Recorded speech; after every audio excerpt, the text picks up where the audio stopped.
On ambition, I have often wondered about whether I am ambitious or not. And I think it really depends on which kind of ambition you're talking about. Ambition is obviously generally meaning that you want something more or better or more rewarding than what you have at the moment. And in that sense, I think in my own self-assessment, I'm both very ambitious and not very ambitious at all. In terms of very ambitious, I'm intellectually ambitious. That is to say, I like to take on tasks, jobs, projects, books, lecture tours, which are ambitious. It seems to me rather feeble, if not pointless, to have spent your life as an academic and intellectual with very limited goals.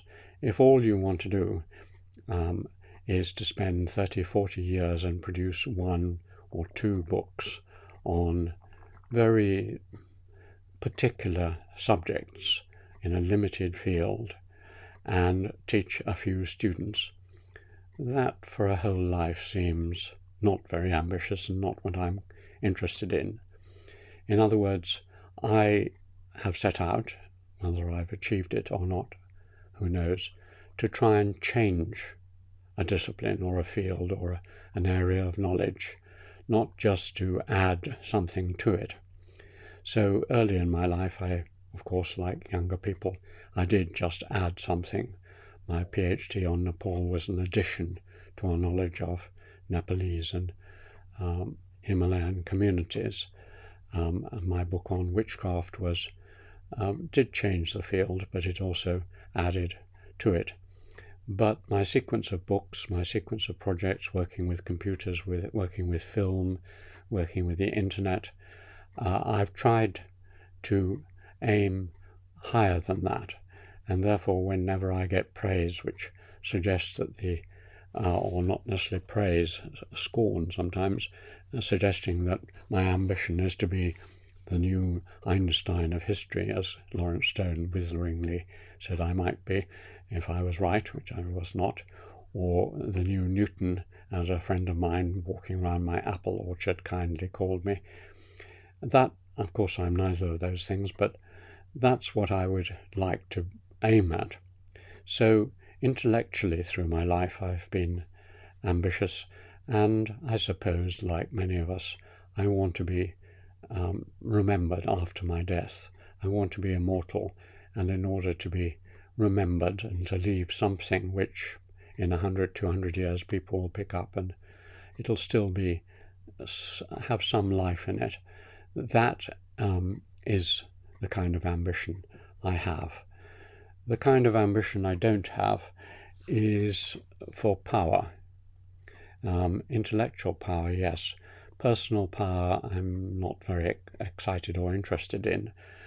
So, for example, on the occasions when I've been offered a promotion or an opportunity which would lead to greater either power or wealth, a professorship here, a head of an institution or department there, I've turned it down if possible, because I want to devote my life to this larger and wider intellectual ambition.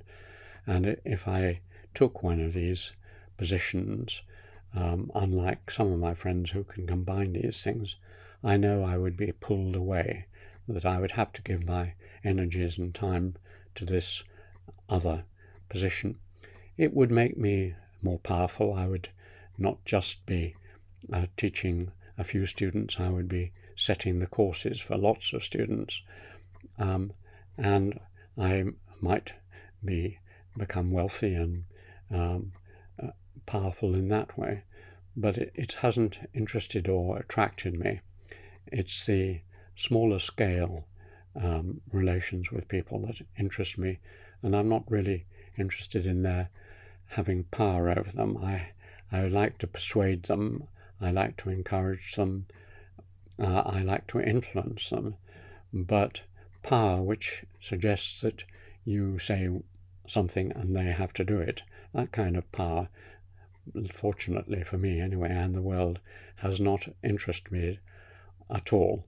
And so when I went to Hokkaido University, which was set up by an American agriculturalist, and I was shown the statue with the founder there, and it had underneath the rather Victorian exhortation, "Boys, be ambitious." I was amused, but I could see what he meant. He meant if you go to university, be ambitious. There's no point in settling for the second rate and middle level.